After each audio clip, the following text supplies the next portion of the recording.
What are you doing, Baxter? What are you doing, B? You're a good cat. You looking for some Baxter cat love? Good morning, tubers. Madam Roy back once again. Back to you on the 28th of October, 2019. A very nice day here in Southern Virginia. And yes, as you can see, we have one very, very happy pussycat. Hi, Baxt. Very, very unusual that he allows me to pet his belly like this. I'm honored, Mr. B, that you let me pet your tummy. Yeah, that's very unusual for Big Cat. Yeah. See, now he gets a little rough. He says, okay, that's enough. No more belly rubs. See, if I go to try to pet it again, he'll just give me the back claws. And look at those massive cat claws. Have you ever seen a cat with claws like that in your life?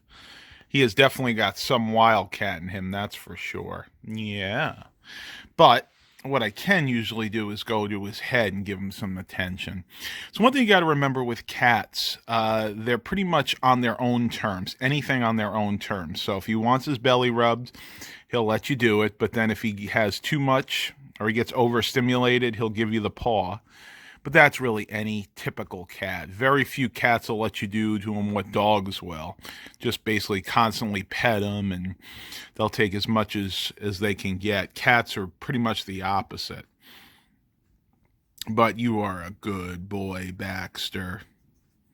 Now, if I go back here, if I do it really slowly, he might let me. No more belly rub? Okay. All right, we'll stick to the head. But I just thought I'd give you guys, start this vlog off with a little bit of Baxter love, because he just wants to be pet this morning. All right, so apparently some of you took issue with the video I put up yesterday, cold starts and cooking, saying that it really isn't a cold start unless it's under 32 degrees. I have to disagree with you there. When I used the term cold start, that meant the vehicle had not been run that day. Yes, ideally, I would like it to be cold out, and it will be eventually, but everybody's been asking me to do more cold starts and basically more videos in general about the car, so I wanted to go ahead and incorporate that into the vlog that I did yesterday. And I think it turned out all right for the most part, but as the weather gets colder and as, basically as time permits, I'll go ahead and try to do more cold starts in the future. As for cooking videos, I've had a lot of you asking me about those, and yes, I do want to incorporate more of those into the channel. Probably going to be when I get back from my trip, but we'll see what happens. I mean, I will be doing some cooking when I'm up there for my uncle, so maybe I'll go ahead and try to film some of those too. What I want from you guys is let me know what types of cooking videos you would like me to do. And even more so, let me know what kind of car-related videos you'd like me to do. I'm going to give you updates on the fleet as things change. But for now, I think I'm going to go ahead and finish my coffee. Mom and I are going to go for a bike ride this morning, and then I have some work to do a little bit later on. Yep, we all got to work for a living, make that almighty dollar. We'll see what the rest of the day brings, and I'll talk to everybody on the flip side. All right, everybody. A couple of DIY projects I completed yesterday on the Yukon. Nothing major. One problem that I was having was with the headliner on the sunroof or the moonroof, whatever you guys want to call it. So what I actually did, I went ahead and put some duct tape around here. Yeah, it doesn't look the greatest, but it's a lot better than it was before. The headliner was really sagging, especially around the handle part.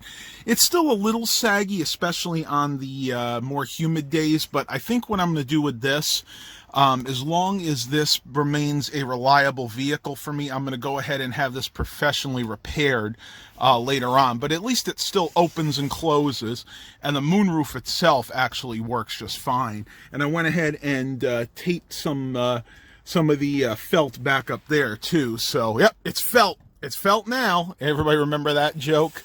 But yeah, I mean, it works okay for now. It's not a permanent fix, but good enough to keep it going. And yep, just before anybody else asks, this does have the Bose system in it, so this thing actually does sound really, really good.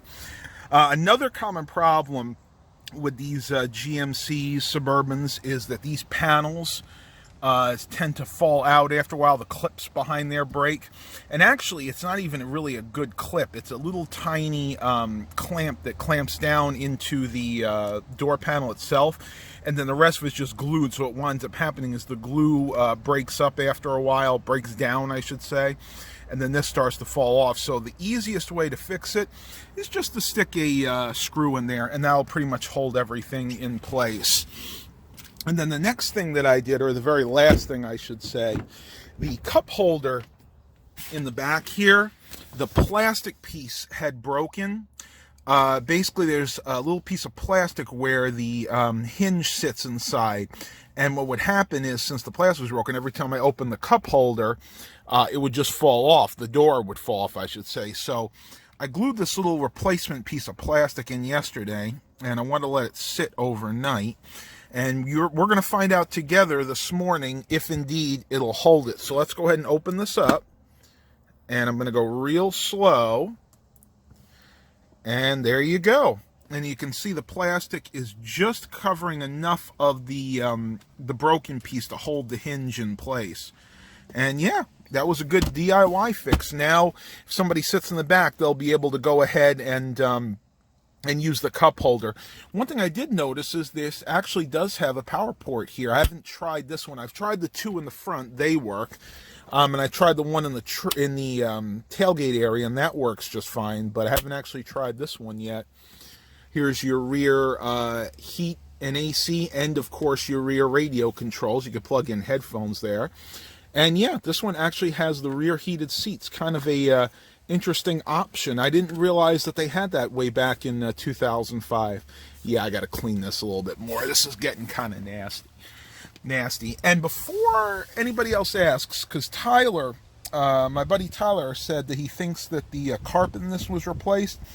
It definitely was, because if you look here, you can feel the carpet, and you can feel that it's not what OEM carpet would feel like. It's actually a little cheaper. Matter of fact, I need to go ahead and get some floor mats for this. And originally it would not have had a seam here like this. And if you look underneath, you can kind of pull the carpet up. You can see where the original carpet was. It's actually still under there, but in really, really bad shape. So let me go ahead and push this back down. So I'm actually glad that whoever owned this vehicle before replaced that carpet, because I definitely wouldn't want to have to do that. And as nasty as it looks, it definitely would have been something that I would have had to do. The very last thing I need to do to this vehicle before we take it upstate, I need to go ahead and replace these. These are the handles that actually allow you to fold the seats forward and back, and basically fold them up so you can have enough storage. You can actually fold the rear seats down, and the whole thing will become storage. But what's happened is the teeth on here have broken. I ordered 2 new handles for this on eBay. Should be coming in today. Really easy to change. Just a Phillips head screwdriver put in there. You move that one screw and the handle pops off, and you just put the new one in. Simple, simple, simple. But that's about it. That's everything I'm going to need to do to the Denali before I take it up. Going to head inside, get a little bite to eat, and talk to you guys a little bit later. All right, tubers, back in my room. Baxter's sitting here on the bed.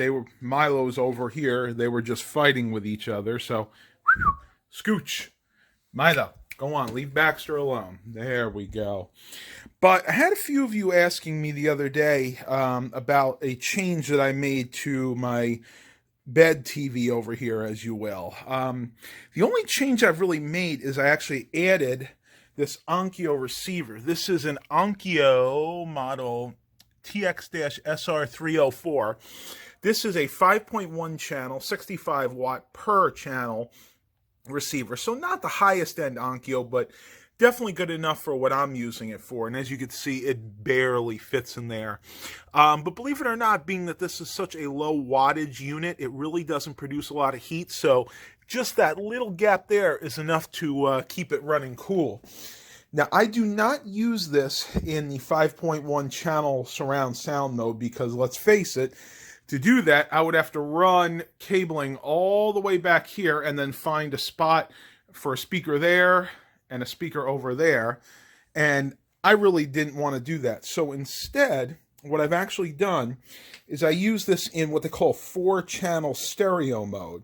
The way that works is each channel is powering one subwoofer and one tweeter, and they're all built in to these two speakers here. This is a pair of Panasonic 4-channel speakers, and if you look back here, you can see there are actually 2 wires coming out of it. There's this blue wire, which actually powers the subwoofer, or the low end, and then there's this kind of, I guess, red and black wire, which powers the tweeter. Actually, I think this has 2 tweeters, so that one powers the 2 mid-range and the tweeter and the mid-range, and the other one powers the woofer here. And basically how it's working is I have one channel that takes care of the low end for both of those speakers, and then the other channel takes care of the high end. So in effect, it's working in what they call 4-channel stereo mode. And it actually sounds really good that way. That way I get, well, let's see, what we do, 65 times 4. You guys can do that in your head if you want. And that's pretty much the wattage that's going through those speakers. Now, originally I was going to have those speakers coming out the front. Basically, I was going to prop the TV up on that, but unfortunately, it was just a little too wobbly for my liking, so I decided to go ahead and put the speakers in the back here, and that seems to be working out just fine. The audio comes through clearly. There's no muffling or anything like that. But that's pretty much all I've done to this setup so far. I've had a few people asking me about that. Matter of fact, the only problem that I have is that's an Onkyo receiver there. That's an Onkyo receiver over there, which powers my regular old school 2-channel setup. And I have an Onkyo receiver over here that powers my 5.1 channel surround sound setup that I have in the alcove. So when I push the button on my remote for the Onkyo receiver, it turns on that receiver, and also sometimes that receiver. So I really need to find a better way to do this. But unfortunately, being that they're all Onkyo receivers, there really isn't any other way. So what I usually do, instead of using the remote to turn it on, I actually just have to come up here, push that button, which will turn that receiver on, and then I can go ahead and use all the functions for the remote. All right, tubers, I'm getting a little bit winded. You know I like to talk a lot. I'm going to go ahead and pause the vlog, and we'll see what the rest day brings. Talk to everybody on the flip side.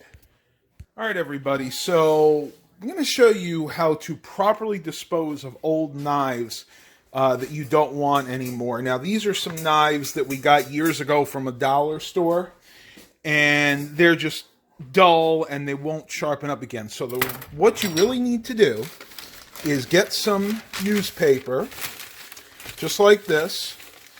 I usually use two different pages. You want to make it sort of thick. Stick the knife in, and then what you're going to do is you're going to fold it up like this. Being very careful, of course, because, you know, these knives can still be sharp.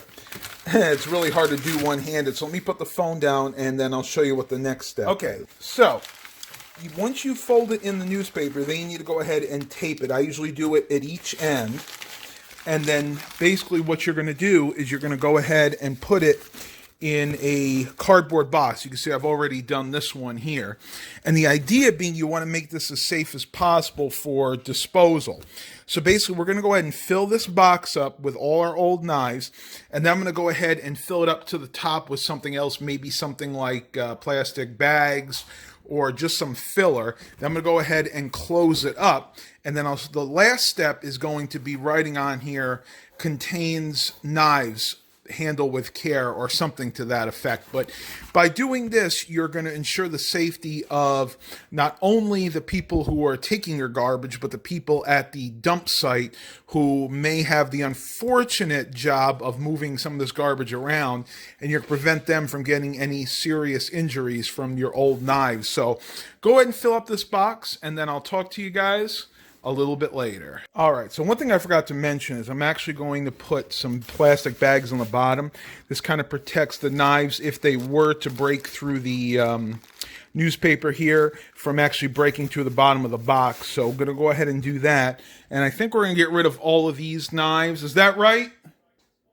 Yep, so we're going to get rid of all these knives, basically do it the same way. And this is just a top tip for all you out there. If you didn't know how to properly dispose of your old knives, old scissors, anything sharp really, this is the right way to do it according to the internet and our local city ordinances. So I'll talk to you guys a little bit later. All right, everybody, got the box all taped up. See on there, caution old kitchen knives. And the last thing to do is just throw it right into the trash can. Now, if you guys know a safer way to dispose of your old cutlery, you're welcome to put it in the comments, but this is the recommended way to do it as per our city ordinances. So basically, I'm going to go right in there, and that's all she wrote. All right, tubers, let me go ahead and pause the vlog for a bit. Wow, the morning dew hasn't even had a chance to dry up yet. We actually have not had any rain since yesterday, so we'll see what the rest of the day brings, and I'll talk to everybody on the flip side. All right, so Mom and I are about to head out on a bike ride, just doing the preliminary check. A couple things you always want to look at before you go on a bike ride. Make sure, one, that your tires have enough air in them. You can usually do the squeeze test. That's normally sufficient. That's good, and that is good. The only other thing that I like to check is to make sure that the chain is well lubricated, and I just did these, so they should be fine. You should be able to put your finger on part of the chain and get a little bit of grease on there. That's good. And I'll do the same for mine. Again, I know these are good because I just recently did it. Uh-oh, you can't even see that, can you? There you go. So you got plenty of grease, and then we'll just wipe that off. So we are good to go. The only other thing that I always make sure I bring is my bike chain, just in case we're going somewhere we need to lock them up. This is that Cannondale that I told you guys about. I actually put on some new grips. I wasn't crazy about what I had to do. The way this is designed, the grips that I wanted, I actually had to cut these to fit, and I did an all right job. You can see it's butchered a little bit at the end there, but it works just fine. The original grips on here were those older 80s, 90s style foam rubber ones, which don't really give you any grip at all, so when you're riding, your hands are always sliding around. These are much better. These I got at Walmart for about $10, and again, I would highly recommend getting ones like this because you have much safer grip, and you can hold yourself up better, you can control the bike better with those. Really is like night and day. All right, everybody, Mom and I are going to head out, and I'll talk to you guys on the flip side. All right, everybody, so I just walked in, and look at this. Mom was moving dishes around, and look at Mr. Milo. You... Ooh. Silly. You're being so silly. I'm not mad at you. No, but he knows when he's being naughty because he makes that kind of howly sound. Milo, I don't want to have you get stuck in there. Tell them what happened years ago. Oh, my gosh. We had a cat named... Oliver. Oliver, that's right. We have so many. And we couldn't find him at all. We thought he got out of the house somehow. It was an indoor cat. And I went up and down the streets and calling his name and everything. And it was almost a whole day. And I don't know what happened. And I would call all around the house first and nothing. And I don't remember what it was, if I heard him or not. But all of a sudden, we have no idea how he got in there because I never had the doors open that I knew of. All of a sudden, I'm in here and I thought I heard something, and he was in this cabinet. There were dishes all over the place. There was hardly any place for him to sit, and he was there for like almost the whole day. Yeah. And I don't know how he got in there because I don't remember ever opening the cabinet. I must have because there's no other way to get in. But he was there, and it was amazing. That's why you have to be very careful if you have cats that they don't get shut in any of your cabinets, right? Oh, it was crazy. That was so funny. Yeah, I thought we had lost him for sure. And I kept calling him, and he never meowed when I called him. And I think I must have heard dishes rattle or something and opened it, and he popped out. Isn't that crazy? So you got to be very careful. All right, we're about ready to go on the bike ride? Yeah. All right, we're going to head out, and Mom's just about ready. We'll talk to you guys a little bit later. So you guys would find this interesting. At the end of this bike path that we go to, comes to a little farm here. Check it out. Let's see what we got. Well, I can see out the back we got a bunch of horses, some little cows there. There were a bunch of little tiny baby cows right here, but they got spooked when I got off my bike. And you can see back there, there's quite a few geese. Now, I am not going to go any closer because there are no trespassing signs, so I will respect those signs. Oh, there's one of the baby cows right now. They had some bulls the other day, too. I don't see them out right now. Kind of looks like maybe a palomino in the background there. Really, really cool, though. But yeah, this is called the public trail. And this is like just the Chesapeake Public Trail. And as you can see, it is most definitely not paved. We're hoping they're going to do that sooner or later. Here comes Mom. And you can see Parks, Recreation, Tourism, Chesapeake, Virginia, end of city property. But yeah, Mom, it takes her a little bit longer because, in all fairness, she doesn't really have a really high-end bike like I do, and her gears are still a little wonky. We need to work on getting her a better bike. You can see she's struggling a little bit. I know. How was it? I just showing everybody this trail that we go on. Isn't that nice? Her bike is decent, but how are your gears working? Are they going? Sometimes when I downshift, it takes a while to get in.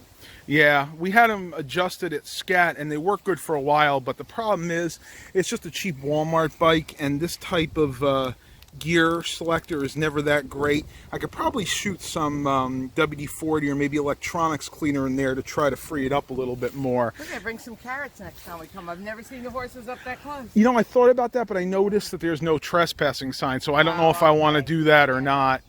But we got to work on getting you a better bike, honestly. Well, this is good. I heard something in there. I don't know. It sounded pretty big, but I don't know what it is. Really? You notice all that is bamboo? Oh, yeah. Encroaches on everything. Oh, that's a bamboo forest. Isn't that crazy? Bamboo is very, what's the word? Very, it's like a weed. Over. Yeah, it takes over. You can see there's a tree in the background there, but this is all bamboo. All right, well, we need to get going because I never bothered eating lunch, and by the time I get home, I know I am going to be really, really hungry. So we'll talk to you guys on the flip side. All right, tubers, back home, about 12:30 now. Just got some lunch into me. I actually started having my blood sugar dip while I was out. So when we stopped at Aldi, I went and got some ripe bananas and actually had a banana. And that's something you really got to be careful with. If you're exercising as much as somebody like me does, that your blood sugar doesn't dip, because that can happen very quickly. So you always want to have something that has some sugar in it with you. Bananas are a good option. Those Lara bars are great because they're all natural. A piece of fruit will do you. Even having like a little bit of a sugary drink, like maybe some sweet tea or lemonade, something that can bring your sugar levels back up. Now, a lot of people don't have that problem, but unfortunately I still do. As a matter of fact, instead of being diabetic, I'm on the border of being hypoglycemic now. So I have to be very, very careful when I'm exercising. But we're having a great day here. It is beautiful out today. I have a few more things I want to do on the Yukon today. A little bit more cleaning. I do have to check the little cover that goes over the bumper. It has like that rubber cover that prevents from getting damaged when you step on it. There are a few places that's coming up, so I need to go ahead and get some emblem adhesive and kind of fix that. And then we'll see what happens, but been a busy day so far, and I'll talk to you guys and gals on the flip side. All right, tubers, I think I'm going to end the vlog here today. There's not too much else I have to do, and I think I'm going to kind of relax for the rest of the day. Mondays are always kind of slow anyway. I don't usually have a lot of clients coming. There really isn't too much to do, although I may need to help Dad with the Chrysler Town & Country because we're still having the problems with the brake sticking, the front brake sticking. We're going to try to work on that this evening, and I'll give you guys an update on what exactly that was. We're thinking it's either the brake flex hose or the spacers, because when we went and put the new front brake pads in there about a year ago, the spacers were a little hard to get back in, and we think we might have not quite sealed them in properly, so they might be pushing too much against the caliper and the pad. So we're hoping that's it, but if not, then it's probably going to just be the flex hose has probably got a kink in it. But I'm kind of thinking that may not be the case because it's both front brakes, the left and the right one, or in case the driver's side and the passenger side that are sticking. So not sure what that is, but we'll try to figure that out tonight. Hope you guys are enjoying these vlogs. Definitely going to be heading out of town soon, so I think you guys will enjoy those. Please continue to like and subscribe. And as always, have a blessed day, everybody.